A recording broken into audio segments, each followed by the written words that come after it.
Professional wrestling is the one true sport. Other sports have their share of intense, dramatic moments, but nothing can compare with professional wrestling. Welcome to Wrestling History X, where three friends come together to talk about the stories behind the matches. I'm Matt. I'm the perfect referee. And I am a Coliseum exclusive. Welcome to episode 207, King of the Ring, 1996. To battle is honor. To win is hell. King of the Ring, 96, guys. This is what dreams are made of here. Truly. To win is hell? I don't know. I think it sounds pretty nice. I mean, if there was a Hell in the Cell, maybe that might make sense, Yeah. but they didn't even know what a Hell in a Cell was at this point. Yeah, we're not quite there yet. Or if, I mean, I get Taker's on the show, but if he was in the actual tournament, perhaps to win is hell. Yes, that makes sense, for sure. But putting Taker in King of the Ring is completely pointless. Yeah. He's King Taker. Yeah, that'd be really funny. the Under King. When was the last regular cage match we saw? Was it Bret Hart? Nash or Diesel and Bret and Bret, Yeah. and when Taker comes up. Comes Out, out. yeah. But out I was of like, the- when was the last cage? And I was like, I guess that was it. Yeah. They're not super common. No, I mean they're becoming more common, but not too common as of yet. Yeah. So this was the 4th annual King of the Ring pay-per-view, produced by WWF, but the 10th overall tournament. It would take place on June 23rd, 1996, from the Mecca Arena in Milwaukee, Wisconsin, Mecca lecca high, Mecca hiney ho. with an attendance of 8,762 people. Not bad. It's probably sold out in Wisconsin, right? That's a whole lot of Close to it. Probably. Milwaukeeans, whole lot of Wisconsinites.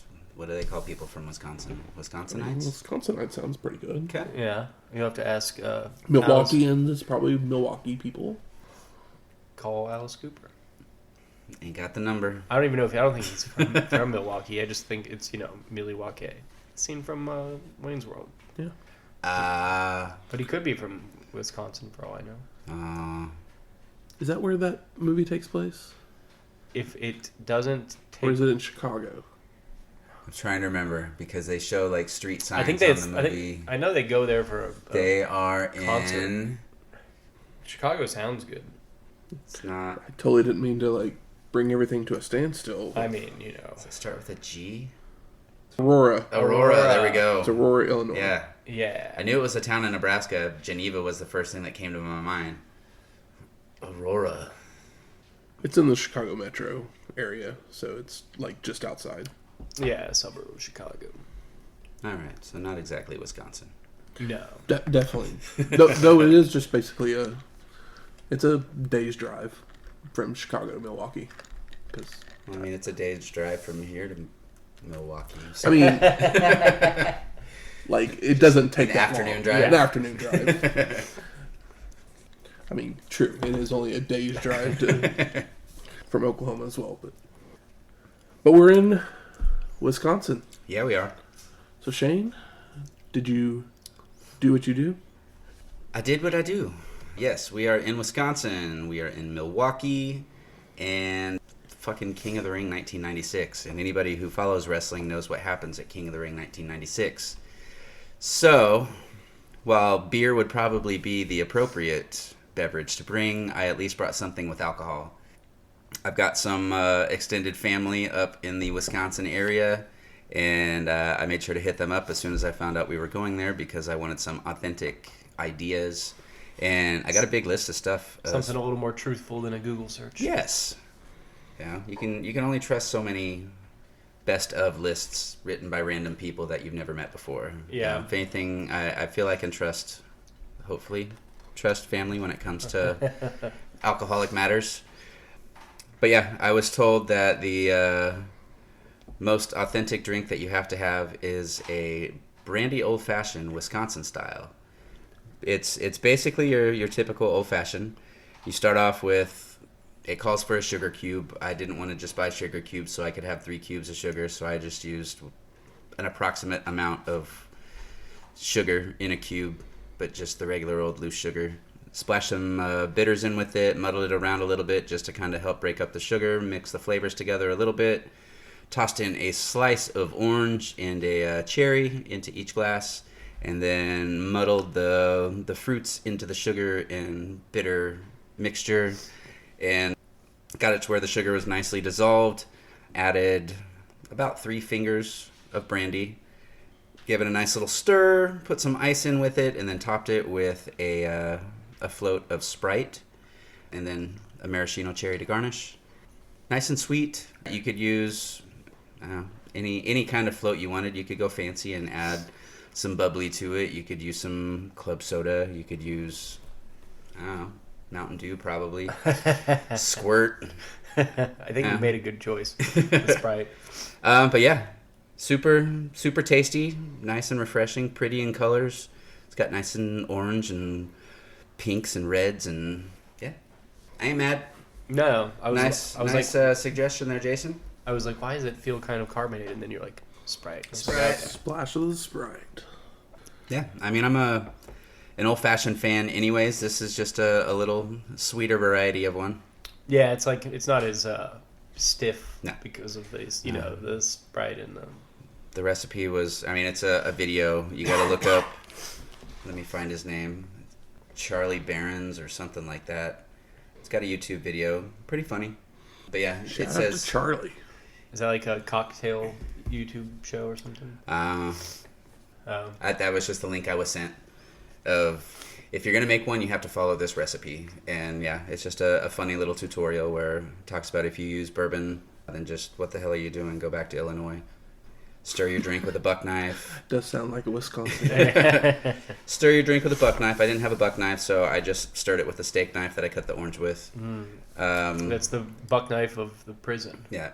Add a float of Sprite to it. Otherwise, your granddad will slap you upside the head. Add a little cherry garnish or something to it. Otherwise, grandma's going to do nothing but say prayers for you at church. Yeah. Nice and tasty. Refreshing. Thank you, Charlie. Hail to the king. Well, something that would happen right around the same time as King of the Ring. The next weekend, actually, we would see The Nutty Professor and Striptease both hit theaters. Oh, Sherman. I've only seen one of these. Guess which one? You've never seen Striptease? I've never seen Striptease. Shameful. It was I mean, he he was a little bit young for when this movie came out. I mean, yeah, I think I saw The Nutty Professor in the theater with my grandmother and my cousins. It's probably a good thing that that's the one you saw with your grandma. My grandma wouldn't have taken me to Striptease. Yeah, I would have been Especially with my cousins that are younger. a freshman in college at the time, so it was a little more my age range. It didn't really do anything for me. But I still enjoyed it. Is Striptease Demi Moore? Yes. Mhm. Okay. Demi Moore, Ving Rhames. I'm trying to remember who else. I haven't watched it in forever and ever.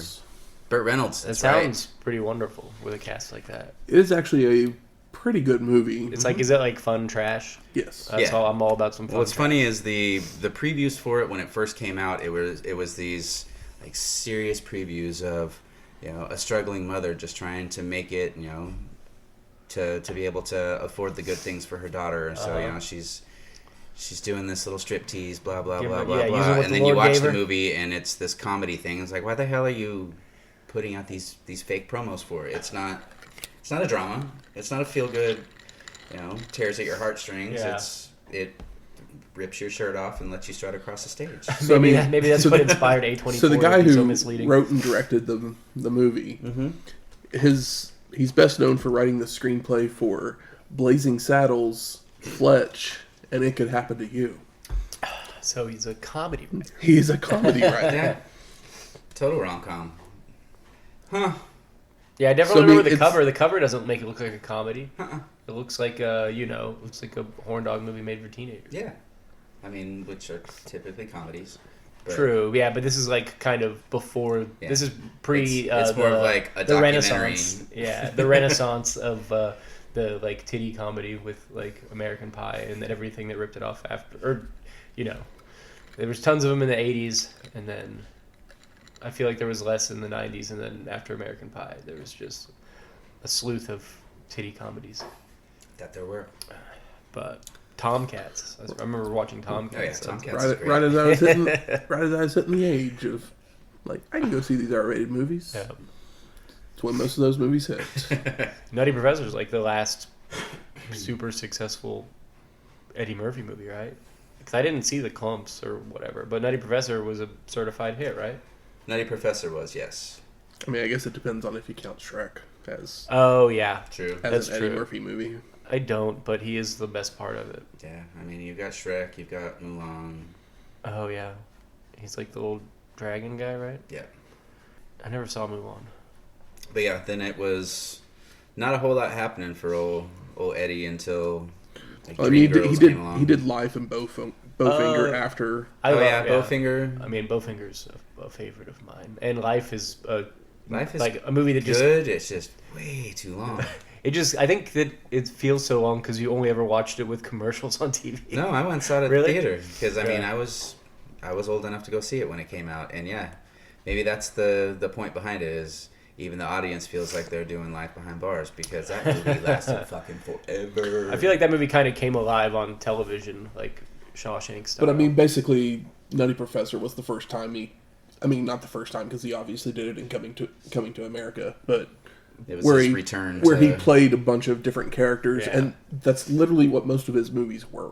Mhm. Was him just playing like after that. different. Yeah, I mean, yeah, this is the one where they like went full on fat suit, and I think it might even got awards for makeup.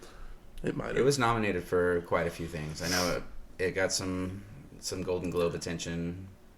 I mean, it's a remake of a classic of The Absent-Minded Professor. Yep. With Jerry Lewis and. Yeah.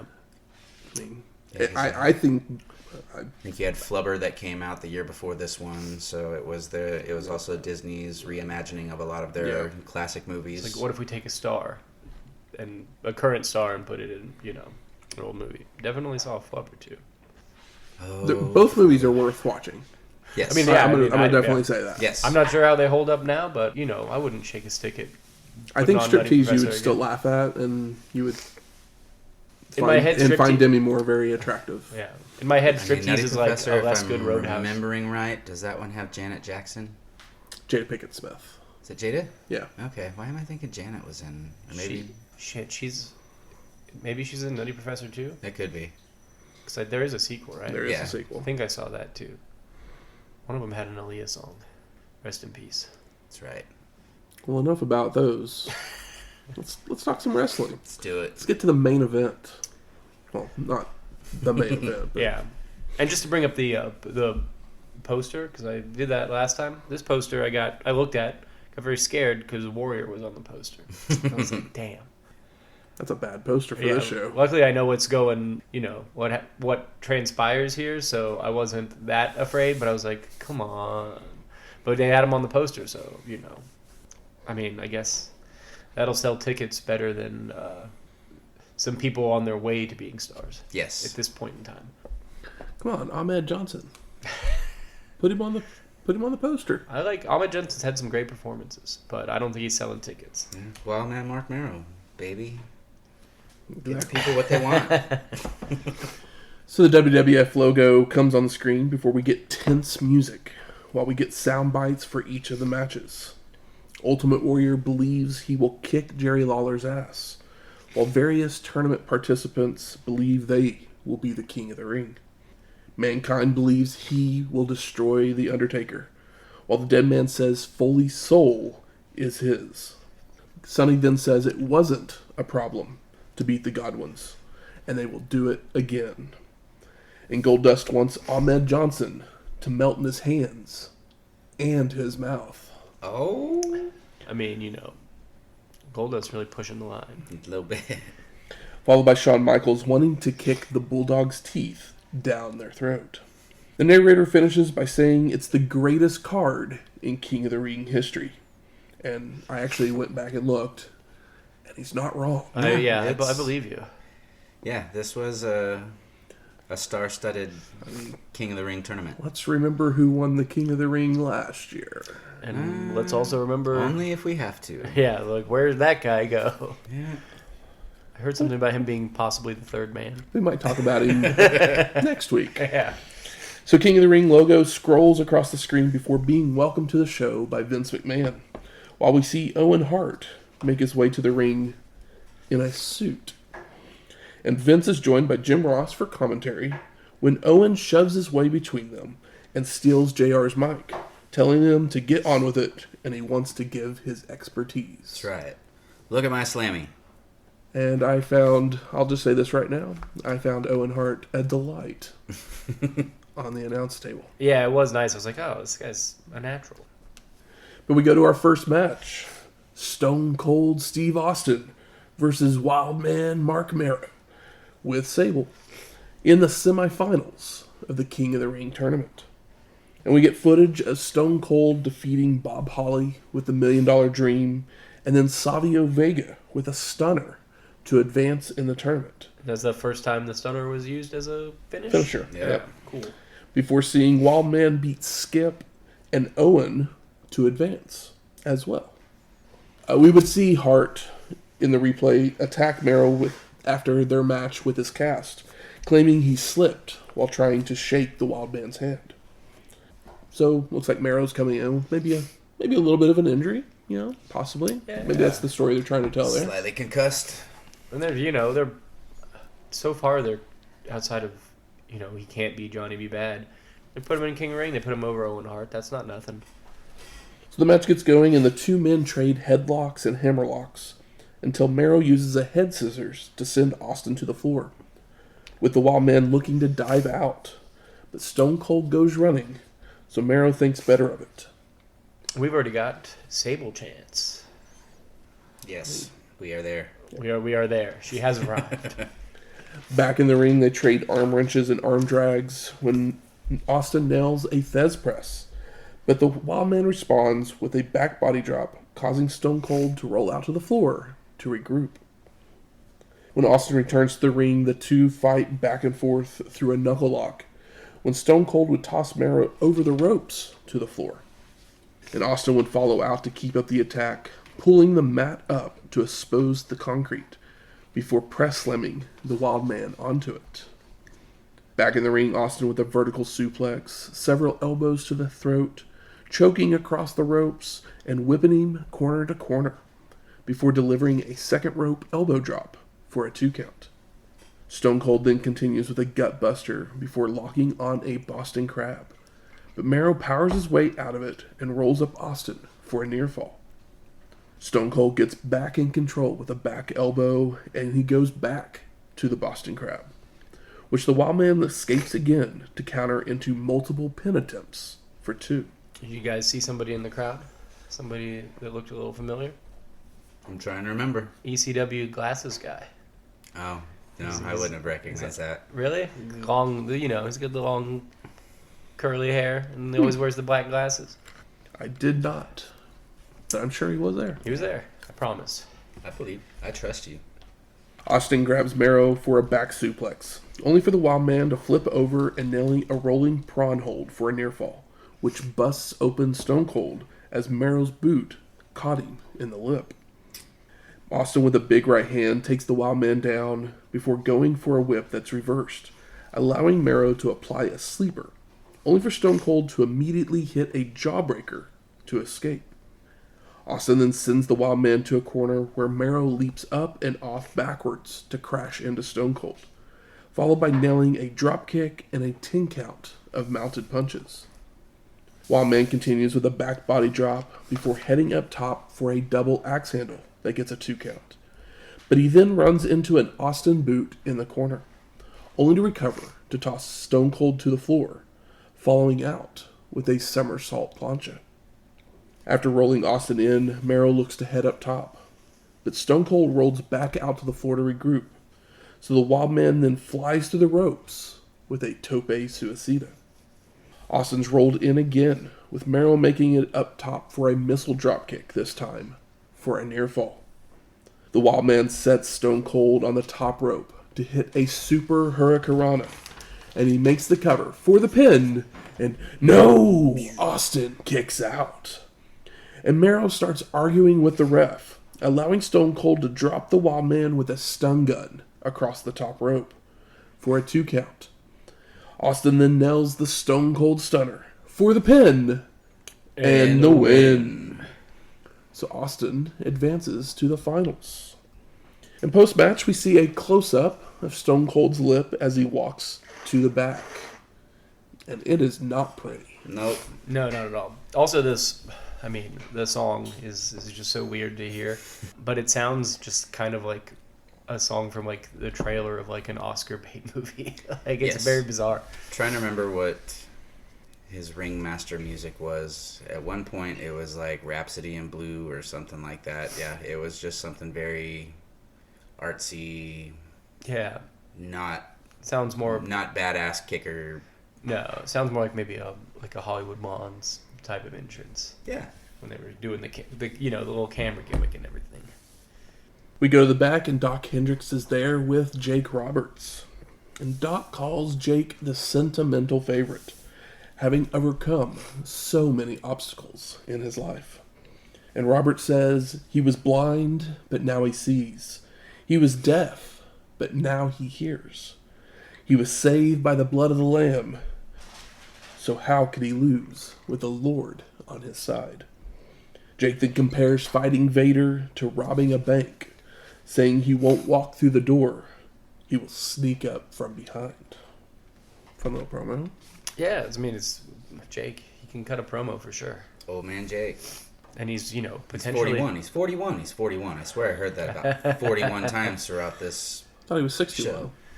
51, 61, depends on who 71. you ask. Yeah, he's 81. potentially sober at the moment, too. Possibly. So we get our second match. Vader with Jim Cornette versus Jake the Snake Roberts in the semifinals of the King of the Ring tournament. And we get footage of Vader being suplexed by Ahmed Johnson. So Owen Hart would leap off the top rope with a cast-aided shot, allowing Vader to win, followed by getting a bye because of a double countout from Goldust and Warrior. Yeah. We also see Jake defeat Triple H and Justin Hawk Bradshaw in his run to the semifinals. Oh, look at little JBL. While Roberts clears the ring with his Anaconda. So the Mastodon goes right to work on Jake, overpowering him, working the arm, before nailing several avalanche attacks and a splash for a 2 count. Roberts then gets a boot up to a charging Vader and starts nailing jabs and a knee lift before going for a DDT, only for the Mastodon to block and begin peppering Jake with some stiff shots in the corner. Roberts ducks a short arm clothesline and goes back to the jabs before hitting a short arm clothesline of his own, which staggers Vader. So Jake charges in, only for the Mastodon to deliver another avalanche attack. Roberts avoids a corner splash and nails the DDT. However, Vader grabbed the ref on his way down, so the official calls for the disqualification. Lame. And Jake advances to the finals. It's called not wanting to have someone pin Vader. Yeah. And I agree that Vader shouldn't be pinned. Yep, I totally agree on that. But yeah, it was just a kind of a stupid call there. They could have totally got a DQ a different way that didn't look so cornball-y. Yeah, I do. Owen is really great on the mic here too. He's similar. It's like a listenable version of current day Chris Jericho on the microphone. He's a little bit more measured, but I love that he says if Jake couldn't win a title 10 years ago, he shouldn't be in the running now. It's like brutal, man.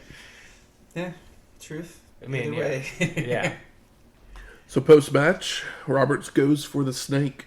So the Mastodon attacks with a pair of corner splashes.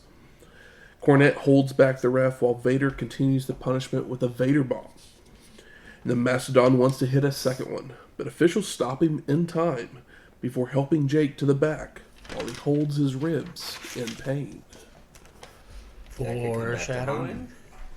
We get a Coliseum exclusive that sees Vader and Corny in the locker room. And Jim says the ref was crooked, while the Mastodon screams no one beats him, and that he's the king of the ring. Not this year, buddy. Nope. We then go to our third match. the Godwinns of Henry O. Godwinn and Phineas I. Godwinn with Hillbilly Jim versus the Smokin' Guns of Bart and Billy Gunn with Sonny for the WWF Tag Team Championship. So since the last time we saw the tag team titles, the Body Donnas had lost the belts and Sonny to the Godwinns, followed by them losing the championships and Sonny to the Smokin' Guns. Real toss around girl. Hot potato with the titles and the management. So if you're ever asked the trivia question, what manager had 3 consecutive tag team champions, you now know the answer. Sonny. Titles and tatas. Yep. Go hand in hand. The Godwinns bring out some goats to the ring, while Vince sends us to footage of how the Guns won the titles back from the Godwinns, as Sonny and Billy would start making out on the apron, which would stun Pig long enough for Bart to hit a bridging back suplex. I mean, the goat's adorable, and you can catch how pleased as punch Finkel is about the goats. He has got a mile-wide smile. It was very cute. We are then sent to the back with Doc, who has some video of the Body Donna's new manager, Cloudy, who's With a chance obviously of balls. a gentleman in drag. Did you find out who it was? I do know the name of the guy, but it's no one that Nobody that ever shows no up one that ever anymore? does anything. Okay. Literally, this is the only thing he ever So does. I kept so. looking at them like, who is this? Is this somebody that we're going to see later? Somebody I've seen before? Maybe he was the boom mic guy, and he just came into work late one day, and they're like, "All right, buddy, Yeah. it's I believe he was a friend of Pritchard's, Tom Oh, Pritchard's, yeah. that was willing to do it, basically. And Sonny accuses Hendrix of humiliating her, calling Cloudy gross and fat. And Doc asks what tricks she has for Phineas tonight, with her responding that he won't be able to keep his eyes off of her with what she's wearing. And I kind of agreed with her. Yeah, she's not wrong. Hendrix then turns to Billy for his thoughts, and he talks about Sonny and says she's beautiful, award-winning manager. That's our Billy. Yep. I mean, he wasn't the talker in the New Age Outlaws. And as they're coming out, JR says Sonny reminds him of Will Rogers. He never met a man he didn't like. Which I thought was a good Ross line. Yeah, it is for sure. And it's like, oh, only Jim Ross would do a Will Rogers pull. No. Was Will Rogers gay? No, that was just Okay. his. That was just his. Like never met a man he didn't like. So He was just a very Friendly dude. just friendly guy. He's a friendly guy. real handshaking man about town. Got it. So everyone's in the ring, and Hogg wants to slop someone, but the ref stops him before Billy takes the mic to rub it in that Sonny is with him and not Pig. And this distraction allows Bart to attack Phineas from behind, nailing body slams and knee drops before bringing in Billy, who telegraphs a back body drop. So Pig goes on the offensive with right hands, taking Billy's boot off and forcing the Guns out to the floor to regroup. We then get an interview with Cloudy on some double screen action, and McMahon asks her about her outfit, and she responds that she fills it out better before blowing a kiss to Vince and Ross. Literally dumbfounded that this is a character that they're trying to get over. Yeah, it's like it's not good enough. Like they're not trying hard enough. It just seems like they're phoning that one in. Yep. Back to the match, Hogg gets a boot up on the charging Bart before laying him out with a clothesline, and the Godwinns begin to work the arm until Billy kicks Henry from the apron while he's running the ropes. And the Guns take control with kicks, knee drops, focusing on the back when Billy hits a famouser, even though it's not called that quite yet. And the Guns maintain control with backbreakers, a double axe handle, and turnbuckle smashes, when Hogg avoids a corner splash from Billy for them both to be out on the mat. And the Guns keep up the punishment with another backbreaker and an elbow, when Bart would miss a top rope leg drop, allowing Hog to make the crawl to the corner for the hot tag. Pig comes in to clean house with right hands. Turnbuckle smashes, and Henry is back up. So the Godwinns look to send the Gunns into each other, only to be reversed. But the Godwinns do a little do-si-do to both hit clotheslines on the champs. I'm glad you said that, because as I was watching, I even said out loud, and they do-si-do, or wait, is that an Allen left? I can't remember. The ref works to get Hog out of the ring, allowing Bart to take his boot off and use over the head of Phineas, with Billy making the cover for the pin and the win. Post-match, the Godwinns continue to beat down the Gunns until they get thrown to the floor. And it's not a bad match, but it seems like nobody cares because they're just too busy looking at Sonny. Yep, that's exactly how it was. Yeah, because it's not a bad tag match. During the Sonny era, this was the era of wrestlers being in the shadow of their lady managers. Yep. Yeah, Marc Mero walked so S.A. Rios could fly. Yeah, but Goldust is over enough, like, to not get like Marlena chance or whatever, because he's so over the top and does great character work. Yeah, anybody in the shadow of Sonny or Sable just are not noticed. Yeah, and then the same thing happened years later with Lita and Trish. We go backstage, and Camp Cornette is there with Doc Hendricks. And Doc accuses them of stacking the deck against Shawn Michaels, saying they handpicked the ref, and Owen is at ringside for commentary. Jim just ignores him and quotes the late Dick Murdoch. The Bulldog is going to pop you and knock you into next week. Corny continues that there won't be any wishy-washy refs or WWF presidents to help the Heartbreak Kid, so Bulldog is going to win the title. And while he's speaking, Mr. Perfect walks into frame.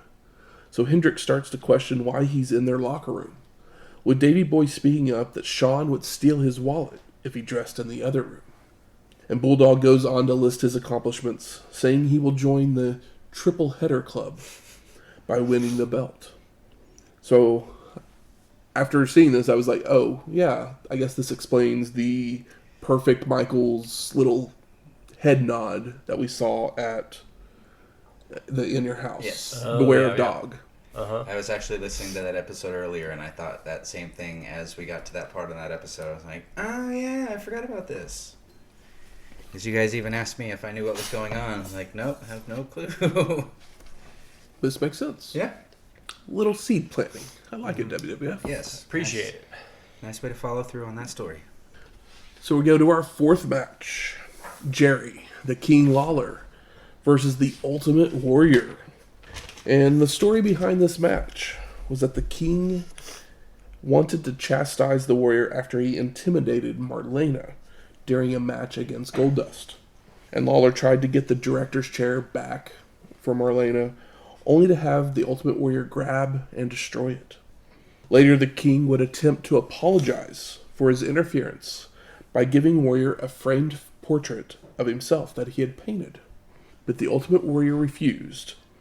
So when he turned his back, Lawler pasted him over his head with the picture. And actually, if you've ever seen the video of this, Warrior is wearing a baseball cap to basically protect himself from the glass. And Jerry hits him with the backside of the picture. And he got heat for this because it's like, just take the fucking hit over the head, dude. Yeah. If who do you trust more to hit you over the head with a pane of glass than Jerry Lawler? I was noticing that while watching it, that he had the ball cap on, and then Lawler hits him with the backside of the picture, so the glass all flies up in Lawler's face instead of onto Warrior. Lawler's in it. I mean, he's a motherfucking wrestler. But yeah, I've seen the photos of him with the ball cap. I don't think I've actually seen that clip. Very funny to see that man in a ball cap. That's silly. So the King comes out and stops at the throne area near the entrance and has a mic with him. And he just starts insulting the fans, calling them drunks and losers, before stealing the scepter and making his way to the ring.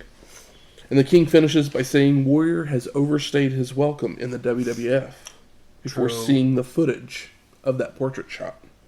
Warrior runs down, As he's wont to do. as he does, and as he's pumping himself up, Lawler attacks him with the scepter, choking him with it until the ref can take it away. The King then rams Warrior into the steel steps and chokes him with his own jacket, followed by more chokes with hand tape. And Lawler continues his cheating by grabbing a foreign object from his trunks to throw loaded punches, before going back to choking, followed by a pile driver that's no-sold.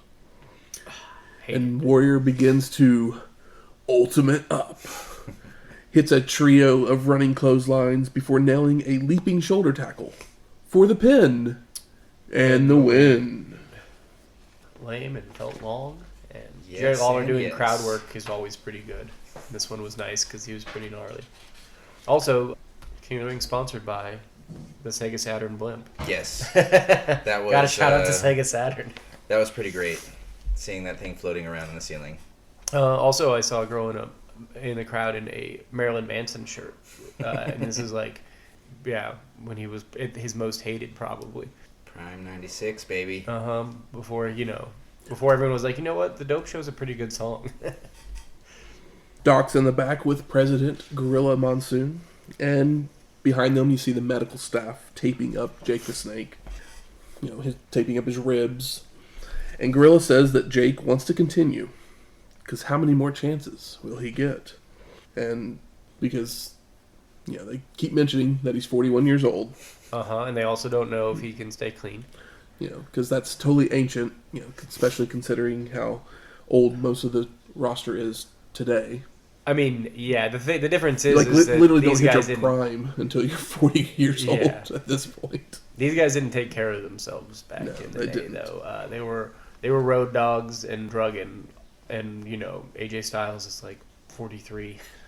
I also love, I mentioned it earlier, but Owen continuously just ups his age every time he talks about it. 76. We then get sent to footage from In Your House, Beware of Dog, where we see the Mankind Undertaker confrontation, followed by Foley nailing him with a pile driver on an episode of Raw. And we're headed to our fifth match, Mankind versus The Undertaker with Paul Bearer. And the lights go out like normal for the dead man's entrance, but only Bearer emerges from the back. So when the lights come back on, Taker is on the top rope, flying off with a clothesline onto Foley. And Undertaker's laying it in with right hands, turnbuckle smashes, and tosses Mankind to the floor. When he returns, the dead man locks on a claw, trying to remove the mask, but Foley escapes to the apron momentarily. But Taker brings Mankind back in with a snapmare, hitting old school and starts choking Foley in the corner. And Mankind catches the Undertaker charging into a corner with a back elbow, delivers a body slam and a sliding clothesline after the dead man rises. Nice spot. Foley's now in control with boots in the corner, chokes, and a running knee to the head, before knocking Taker out to the floor, where Mankind leaps off the apron with an elbow drop. And the two trade strikes back inside the ring when Foley hits a clothesline before tossing Undertaker back out to the floor, where he rams the dead man into the steps and grabs a pair of chairs. And JR's putting over that, obviously, Mankind's taking it to Undertaker like no one has before. Mankind tosses one of the chairs into the ring while charging at Taker with the other, only for the Undertaker to get a big boot up to the face. And the dead man fires up by throwing Foley into the apron, where he stumbles back towards Taker to hit a back body drop onto the concrete. JR is forgetting that time that Yokozuna and a bunch of his friends killed the Undertaker and sent his spirit off out of his body. Yeah, but there was a gang of people. That's right. No one Plus, had done this. once you come back from the dead, you've got to be stronger, right? Think I hope so. so. I'll find out one day. Back in the ring, the Undertaker grabs the chair that's laying on the mat to use across the back of Mankind as Bearer distracts the ref. The dead man then hits a big boot, picks him up for the tombstone, but Foley wiggles his way free and nails a swinging neckbreaker before hitting a leg drop and looks to apply the mandible claw, only for Taker to block and make it back to his feet. Mankind responds with a kick and an elbow drop, but the Undertaker rises, so Foley applies a nerve hold. The nerve of some people. And it wears the dead man down even more when Taker starts going crazy with punches to fire up, followed by a clothesline that sends Mankind out to the floor. Undertaker is then dragged out by Foley, and he's laid out next to the steel steps, allowing Mankind to hit another running knee to the head. Foley then body slams the dead man on the concrete before heading up to the apron, flying off with another elbow drop, only for Taker to grab the chair next to him, causing Mankind to fall into it. So nice. Use the things around you. Undertaker then dents the chair over the head of Foley before rolling back into the ring to nail several headbutts and a leaping clothesline. The dead man then telegraphs a back body drop, so Mankind counters into a pulling piledriver, making the cover for a 2 count. And Foley just starts freaking out, ramming his head into the mat, yanking out his hair before stealing the urn from Paul, raising it above his head to use on Taker. But Bear has made his way to the apron to grab it back. Mankind turns away and locks on the mandible claw when Paul comes on the apron and tries to hit Foley, only to hit the Undertaker by accident. Mankind locks on the mandible claw once again, and the dead man is out, so the ref calls for the bell. Post-match, Owen thinks Bear hit Taker on purpose, saying that he's tired of the Undertaker. Foley then chases after Paul with a chair as the dead man stumbles after them down the aisle. I mean, this is lovely stuff. Yes. Perfect character work. Good shit. And everything matters. Everybody registers the moves and lets them sink in. Yes, it's amazing what you can get from two people who actually put attention to detail on staying true to their characters, kayfabe, and giving the audience what they paid for. And oh, the squeals. Yes. Mankind. The squeals are in full force. I've missed the sound effects of Olmec. His final days in ECW were fun, but he didn't do all of the over-the-top dramatics that I love and adore. Yeah, he was Mick Foley at that point. Yes. Here he's Mankind. So Doc's in the back with Mr. Perfect, and Hendrix can't believe that he dressed in Camp Cornette's locker room. But Perfect just turns it back on Doc, saying that he's creepy for keeping up with where he's dressing at. It's not wrong. Hendrix just says it smells of collusion. But Mr. Perfect says you can't even spell collusion. I believe it. Shawn Michaels then interrupts, telling Perfect to call it down the middle. And after the Heartbreak Kid leaves, Mr. Perfect says that Shawn seemed nervous, but does promise to call it down the middle, because he's the perfect ref, and will do the perfect job. So we go to our 6th match. Goldust with Marlena versus Ahmed Johnson for the WWF Intercontinental Championship. The champion came out first. Foreshadowing. And Vince sends us to footage from Raw, where the Golden One revived Ahmed with a mouth-to-mouth. Just trying to save his life, bro. Exactly. We would see Johnson burst through the doors at the entrance so hard that it would send the doorman flying. Yeah, I got a kick out of that. Running to the ring and attacking Goldust as he was still disrobing. And the Golden One retreats to the floor to regroup, but Ahmed leaps over the ropes with a dive, where he nearly lands on his head before rolling Goldust back in. Yeah, I know. I had to rewind that spot there just to make sure I saw what I thought I saw. And I mean, Goldust, incredible job with that first sell of that first clothesline. Yeah. He goes inside out. You got to put over the big man. Oh yeah, I mean, and for a big man to turn himself inside out like that, for being 6'4", 6'6", whatever the hell Dustin Rhodes is. Yeah, huge and meaty. Yeah. A big slab of bacon. Goldust tries to regroup on the outside again after being whipped into a corner, before dragging Johnson out as well, only for Ahmed to toss the Golden One into the steel steps, followed by throwing the steps at him as well. Back in the ring, Johnson misses a corner splash, and he tumbles over to the floor, where Goldust takes control by whipping Ahmed into the steps again, followed by just dropping them on Johnson. Ahmed's acting like he did this in front of the whole high school. I guess he did it on national television. Yeah, it's possible. The Golden One hits a leaping clothesline back inside the ring for a 2 count. Begins to work Ahmed's back with body slams, chin locks, and kidney shots. But Johnson finally tosses Goldust off, only to telegraph a back body drop, allowing the Golden One to go for a sunset flip. But Ahmed stays up and punches down. Goldust then nails a pile driver and sensually crawls into a pin for a near fall, before going to work on the back, when Johnson would fire up, only to miss a dropkick.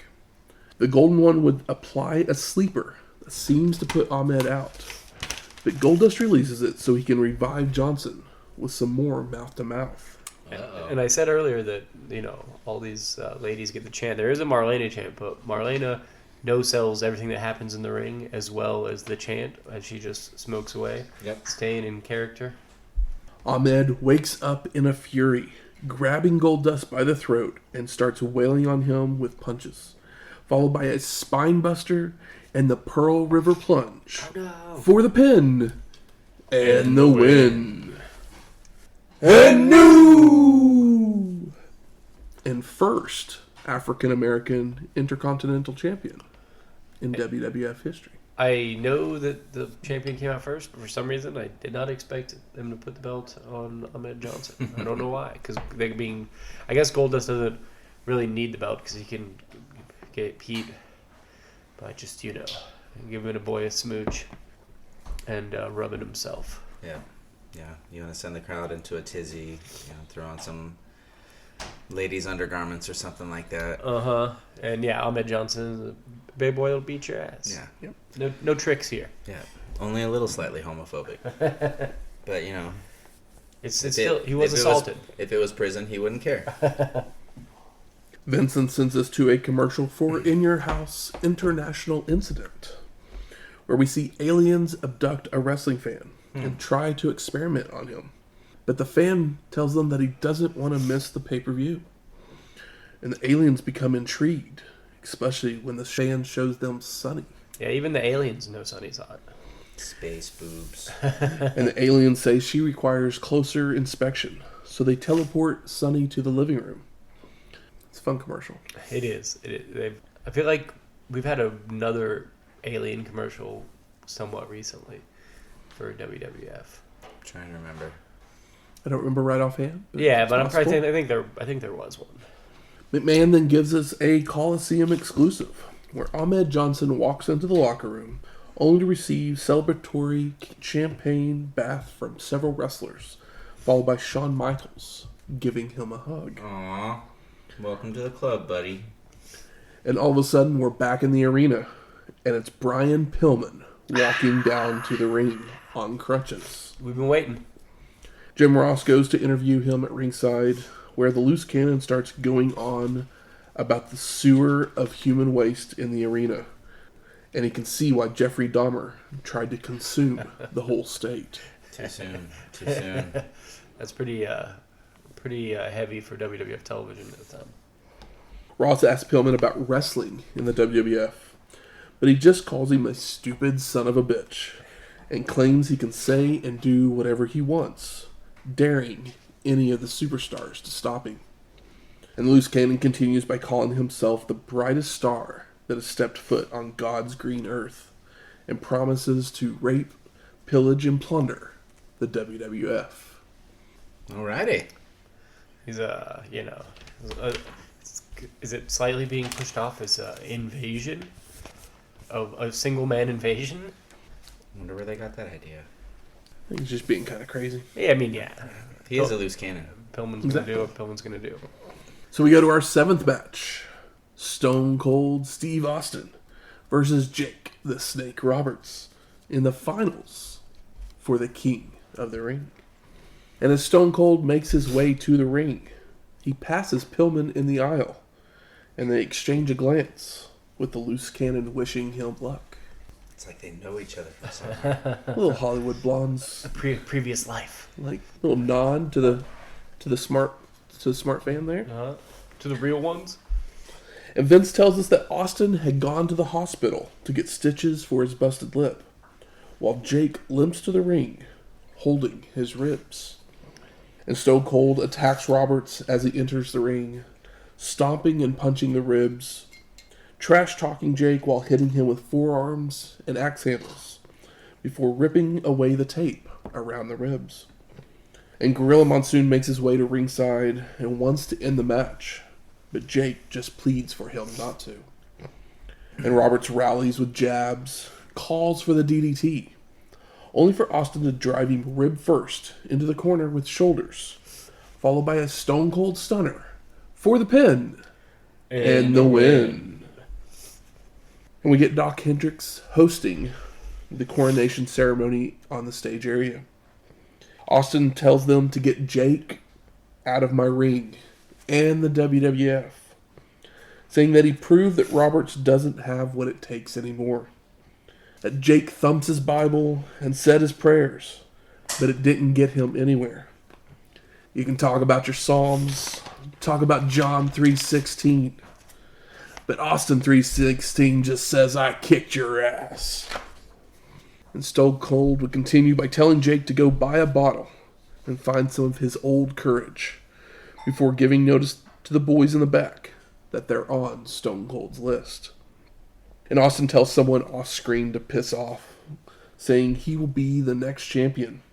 And that's the bottom line, because Stone Cold said so. Yeah, buddy. It's all right there. Yep. The one thing we're missing is a beer. Maybe 2 or 3. A beer and some broken glass or breaking glass. Yeah. So close. The time is among us. He has arrived. Yes. So we go to our 8th match. The British Bulldog, Davey Boy Smith, with Diana Smith and Jim Cornette, versus the Heartbreak Kid, Shawn Michaels, with Jose Lothario, for the WWF Championship. And Owen promises to stay out of the match as long as no one messes with him, followed by highlights from Beware of Dog, where the ref would get bumped out of the ring. And after everybody's in the ring live, Gorilla makes his way out to announce that Mr. Perfect will be the outside referee, while Earl Hebner will call the match in the ring, Swerve. annoying all of Camp Cornette. Collusion. Can you spell it? Maybe. And the match gets going with Bulldog showing off his power, while Shawn shows off his mat wrestling, until Michaels is tossed over the ropes, but he holds on, skins the cat, to head scissor Davey Boy out to the floor. HBK then leaps off the apron to Hurricanrana Bulldog down to the concrete, before using Corny's own racket on Jim. Now back in the ring, the two men are trading holds, including Shawn working an armbar. But Davey Boy rolls on top and grabs the ropes for leverage, only for Mr. Perfect to knock his hands loose, allowing Shawn to stay on the attack with more holds. So maybe he is going to call it right down the middle. So far. Bulldog gets to his feet and looks to escape with a back suplex. But Michaels escapes by flipping over, and the two men go through athletic reversals of hip tosses and clotheslines, when HBK would apply a sleeper, only for Davey Boy to ram Shawn into a corner to break free. And that's how you get out of a sleeper. Bulldog starts whipping Michaels from corner to corner, working a chinlock. HBK escapes and nails a single arm takedown before heading up top for a double axe handle to get a 2 count. Davey Boy gets Shawn up in a press slam and just dumps him over the ropes. Yeah, that was pretty gnarly. Following out to vertical suplex him onto the floor before press slamming Michaels back into the ring for a near fall. Ragdolling. Bulldog's working a chin lock to wear down HBK before throwing him around the ring again, delivering a clothesline, and then applies a surfboard that he transitions into a bridging pin for a 2 count.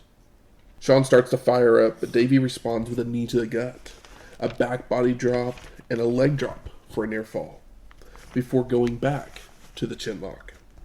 And Michaels breaks free and starts to run the ropes, nailing a crossbody for a 2 count, only for Bulldog to retaliate with a clothesline and back to the headlock. Davey. HBK fires up once more, taking Davey Boy down with a crucifix pin attempt for a near fall. He tries for a pile driver that gets reversed for Bulldog to attempt a running power slam, but Shawn wiggles free, shoving Davey Boy to the ropes and attempts a super kick, only for Bulldog to hold on and charge out with a clothesline. Davey Boy then nails a pile driver and heads up top, but he slips as he comes off with a flying headbutt. Michaels then sends Bulldog hard into a corner before climbing up the ropes, only for Davey Boy to recover to dropkick HBK, causing him to crotch himself. And Bulldog takes advantage and superplexes Shawn down to the mat. Makes the cover for the pin, and no! Michaels kicks out. Davey Boy then sets HBK up on the turnbuckle for a super back suplex, but Shawn reverses in mid-air to land on top for a near fall. The two start trading strikes again before knocking heads for a double KO, with Bulldog up to his feet first and going for a clothesline, only for Michaels to duck and leap up on his shoulders for a hurricanrana. But Davey Boy counters it into a sit-out powerbomb for a 2 count. The Heartbreak Kid reverses a whip that sends the Bulldog so hard he flips into the turnbuckle, but he can't capitalize, so Davey Boy sends Shawn to the ropes, only for him to come back with a jumping forearm. Michaels then kips up before slamming Bulldog, which clips Hebner in the process. Ref bump. HBK heads up for a flying elbow drop and begins to tune up the band to deliver some sweet chin music. And Earl starts to make the count, but Perfect rolls in and says he wants to do it. 1, 2, when Owen would pull Mr. Perfect out of the ring. But Hebner just kept counting anyway for the pin and the win. You think that the idea was that Perfect was going to, like, hit Hebner and, like, stop the count or something? I don't know. I think, it definitely adds a little bit of Doubt. tension. Doubt or tension, like, in the moment, but, like, in hindsight, it's like, I don't know exactly what he was going to do. Like, it would have made more sense for Hebner to, like, have Pull him out. been completely knocked out, Perfect trying to count, being pulled out, and then Hebner waking up and making the full 3 count. Yeah. Yeah, this Maybe they were short on time. forgot something somewhere. Yeah, I'd say so. Post-match, Perfect and Hart argue for a moment before Owen jumps Shawn in the ring, only to be fought off and placed in a figure 4. Davey Boy then joins the fray, so Michaels has to fight them both off, but they eventually get the better of him, hitting a double vertical suplex. Ahmed Johnson then comes running out, where he press slams Hart and body slams Bulldog. Vader then jumps in the ring to attack Ahmed, while Owen nails HBK with his cast multiple times.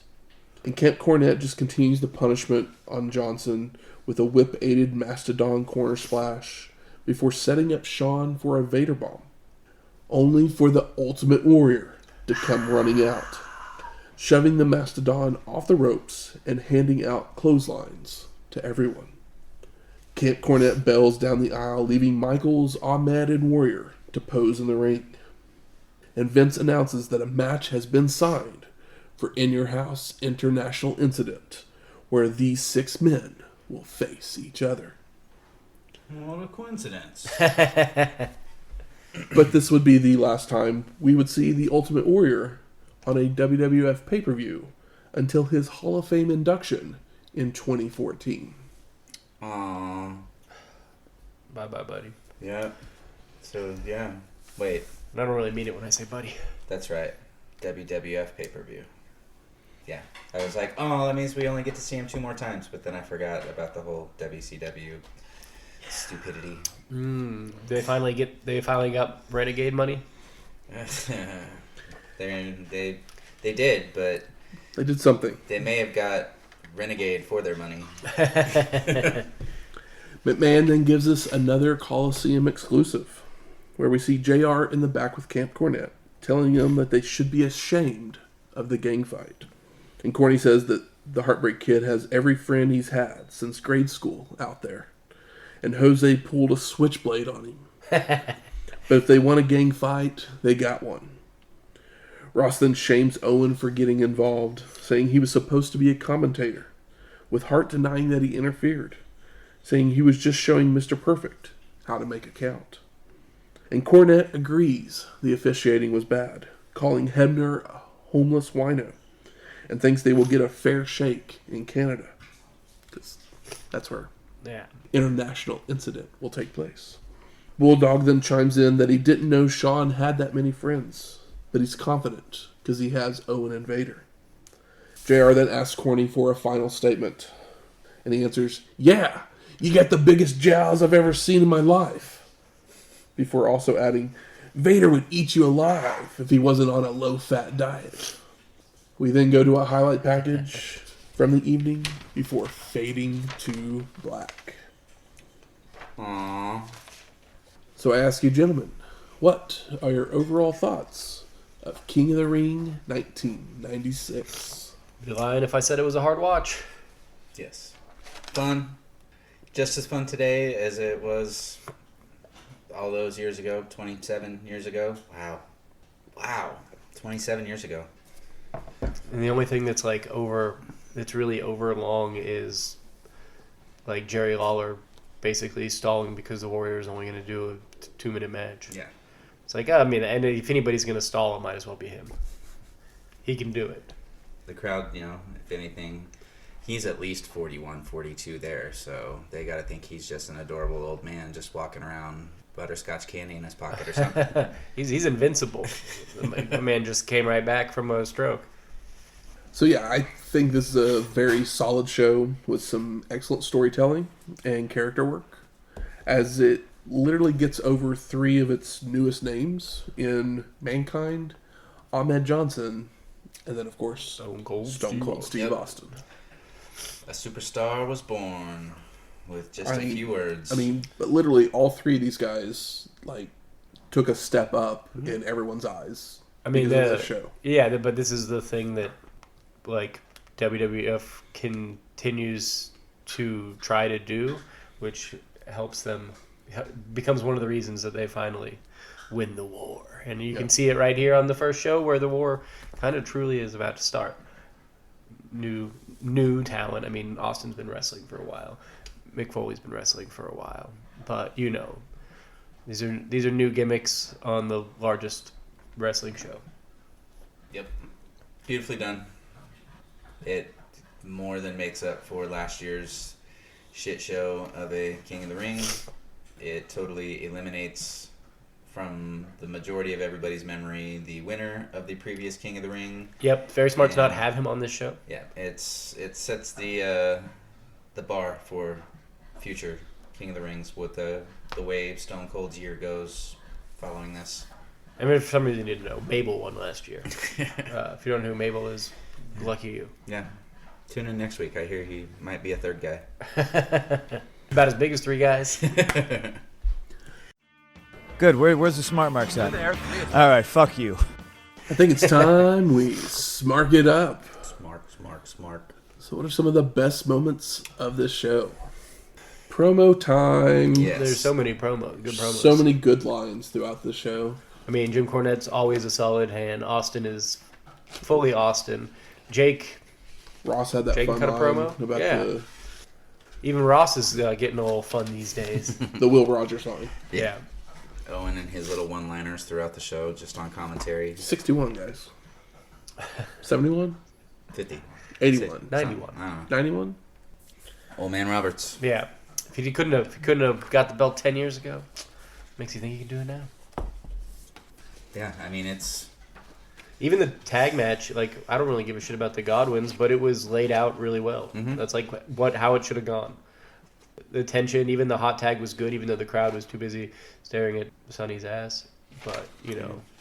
I mean, God bless Texas. There's a reason we're all staring at her ass. I mean, yeah, they put her in cowboy gear with 2 sexy cowboys. Yeah. This is much. You know, It's a great look. and then plastered Texas all over her chest. So, you know, God bless Texas.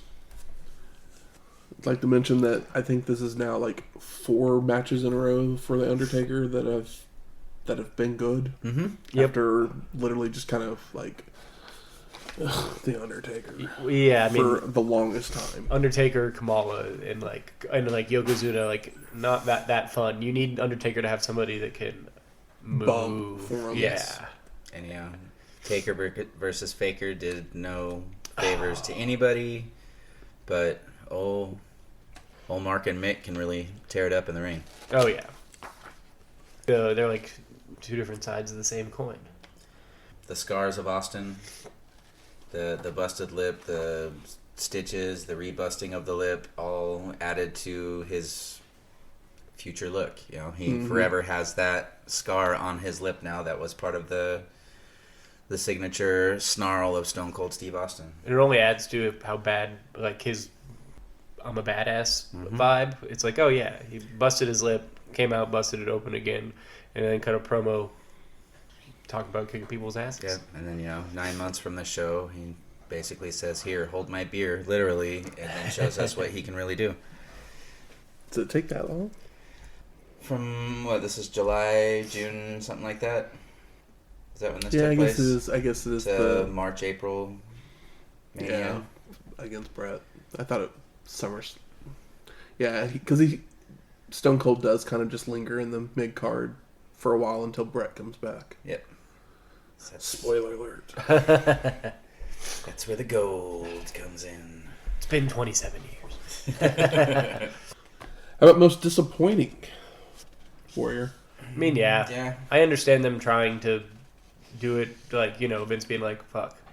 Like, it's worth giving, like, trying one more time. So I understand that, but as somebody who didn't care the first couple times, I cared even less now, if that was possible. But, like I said, it doesn't outstay its... I mean, it outstays its... I mean, welcome. the match is whatever, but just that Jerry Lawler's fun. Warrior just continues to be on these shows, which obviously we now know he's not going to be on these shows, but because he basically just no-shows some house shows, and Vince just decided he was It's not worth... not worth the isn't worth the time. squeeze. You know? Yeah. Because it's not like he can work at all. Yeah. He can shake those ropes, though. He can shake the ropes. Just makes me wonder, what would a Warrior Vader match have looked like? Probably... No cell versus no cell. I mean, I'd love to see the way he responds. I think they would have gone and told Vader just to, like, kill him. Yeah, I would have loved to see, like, Vader's, you know, I always call him his, like, shoot fists in the corner. I would love to see the look on Warrior's face when that happened, because it would be just so funny. I mean, even Jake, you can tell he gets a little pissed off in their match here when he catches a stiff one, and I think he drops down a little earlier, a little quick, because, like, I've had enough of this shit. And I can't blame him. He's 41. He got brittle bones. 61, sorry. I'm literally looking over my notes and I'm just like, what was I disappointed on this show? I mean, Ahmed Johnson has been good and has showed energy, and he comes in. I mean, I guess his dive, I was like scared for his I was scared eye. for him, yeah, but I mean, it's because he was so full of energy. Yeah. But that clothesline, that first clothesline when he runs into the ring and Dustin just fucking does like goddamn fucking full barrel. It's like the guy flying. I was like, I felt bad for the doorman. Yeah. I'd like to think that wasn't planned. Or Warrior. I don't think it was. It didn't look like it.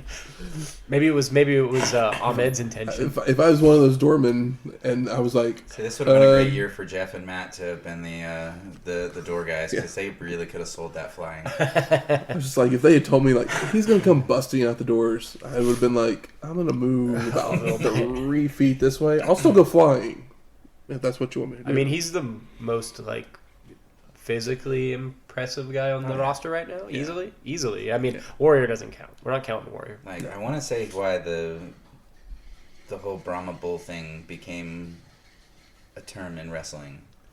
Like, because, I mean, spoiler, Rocky shows up not too far in the distant future, and yeah, I swear the Brahma Bull name had already been going around then before it was assigned to Rock. And I think it was Ahmed that it was we'll tossed at. keep an ear out for it, as he's now our new Intercontinental title holder. History is made.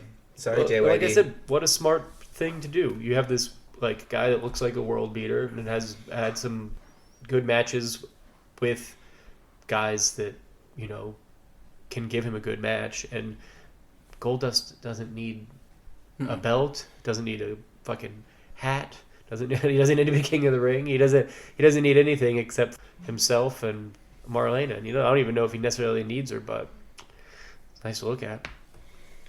So what if world here? What if the curtain call hadn't happened?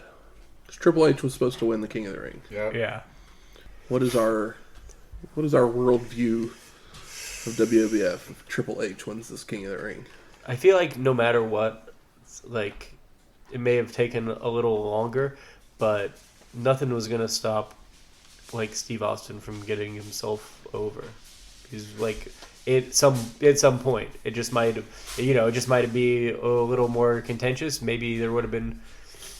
I mean, Triple H probably would have gotten a little bit more of a bump earlier. Yeah, but I don't think we're holding Austin back completely. Would it or have anything? like thwarted the start of DX because he didn't Possibly. become Shawn's running buddy? I mean, I think they throw him into if he wins the King of the Ring as a heel, which I don't think Austin gets in there with Ahmed, but I think Triple H and Ahmed would have been a good match. So I'm worried we would have ended up with Triple H versus Marc Mero in the final, which I think that's actually what they were planning on going with. Which isn't terrible on paper if Stone Cold Steve Austin's not there. If you don't have an opportunity for... I mean, people are still behind Jake. He's still Jake the Snake Roberts. Yeah. He's still a memorable character. He's another one of those guys that never needed the for all belt. we know, we could have ended up with Austin and Triple H. The thing with Austin, I mean, we could have, definitely. The thing with Austin is, I mean, we've mentioned, he kind of hangs out in the mid-card until the next year's WrestleMania when he faces with Brett. But Brett literally came back and said he wanted to work with Austin. Yep. Because Austin is a fucking wrestler. Because this is the future. He knows what kind of match you can have with the guy. Yeah. So, I mean... Like, I'm the best there is, the best there was, but he might be the best there ever will be. Yeah, I mean, like, if Brett's got it over Austin in the ring, Austin's got it over on Brett on the microphone, that's for damn sure. And, you know, unfortunately, Austin gets an injury and doesn't get to quite work the same way in the probably future. the biggest thing is that... Well, luckily, he's already over. We probably just don't get the Austin 316. Yeah. And that's such a... Oh, just think. I mean, T-shirt sales today may not be what they were, or may not be today what they are now. Yeah. Had there not been a 316 that caused everybody to have to run right out and buy that. I had the worst Stone Cold shirt. I had one and it sucked. I got it from like Walmart or Academy. It was like a cheap one or whatever, and it just said like don't mess with Austin on it. It had his face and like Texas on it, but I was like, oh, there's a Stone Cold Steve Austin shirt, but it was like the worst Stone Cold Steve Austin shirt ever. It was the only one I ever had. Yeah. How about best performer of the night? I mean, do we give it to Austin for the promo? Do we give it to Owen for just being a, like, you know, more serious version of like Bobby Heenan almost? He's like channeling Bobby, but like with a bigger dickhead energy. Is it Mankind? Because I actually think that's the best match of the night. It is the best match of the night. Yeah, we can give it to him. And he also beat the fucking Undertaker. Screeches as he's holding onto the bottom rope there. Yeah. The squeals, the freak out. I mean, I can totally see in Austin being it just because of. I mean, he had a good match with Mero. Yeah. The Roberts match it's more of an angle than a. Yep. Yeah. To get to the promo, which the promo is great. Don't get me wrong, it's great.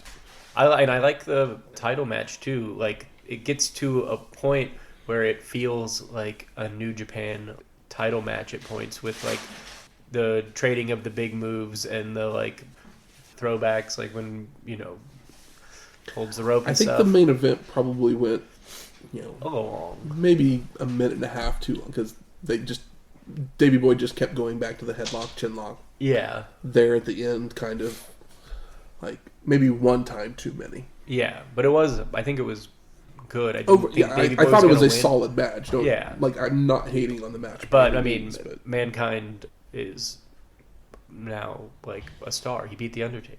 Yep. He beat the Undertaker, and the Undertaker like sold for him.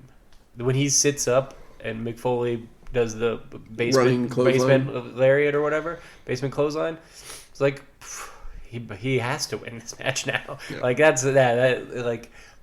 that in hindsight that should telegraph it because it just makes him look. He's got at that moment he has the edge over the Undertaker. How about most surprising? How good Owen was on commentary?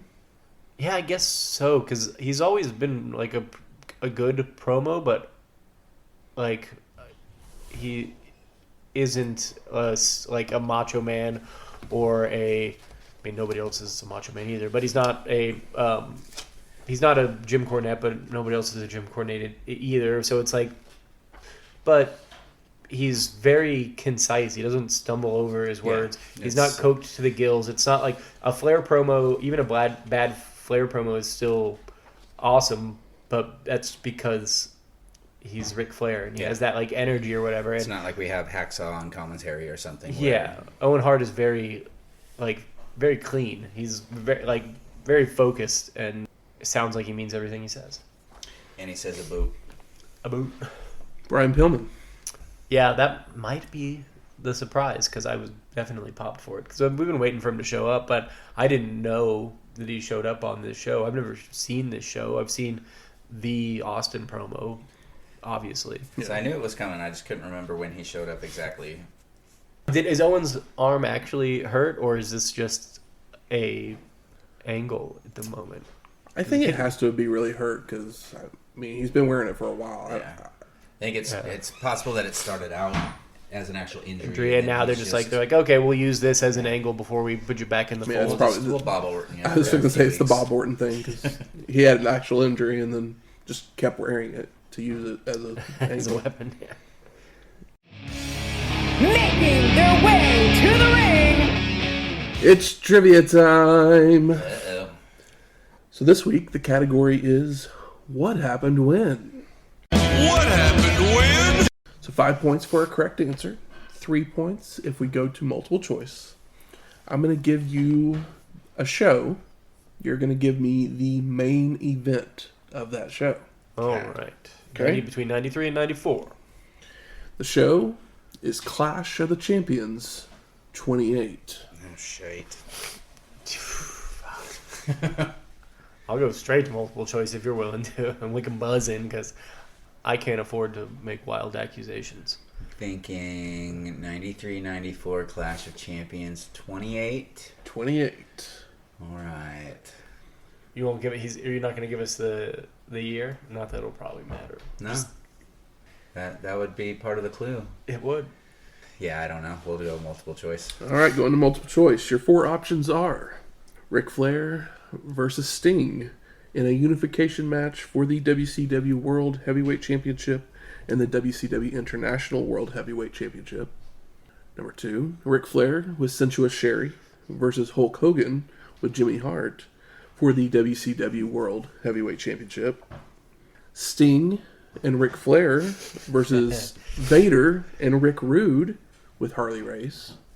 And your last choice, the 3 Faces of Fear of Butcher, Avalanche, and Kevin Sullivan versus Dave Sullivan, Sting, and Hulk Hogan with Mr. T as a special guest referee. Oh, sweet cheese. I know. So it's either a Sting match or a Flair match or a Hogan match. You don't think it could be the Dave Sullivan? He is correct because one of those people is in all 4 of those. That is true. Yeah, that's true. Very true. Not enough to get points correct. But correct. I'm going to make it easier for you and buzz in and go with the Mr. T 6-man match.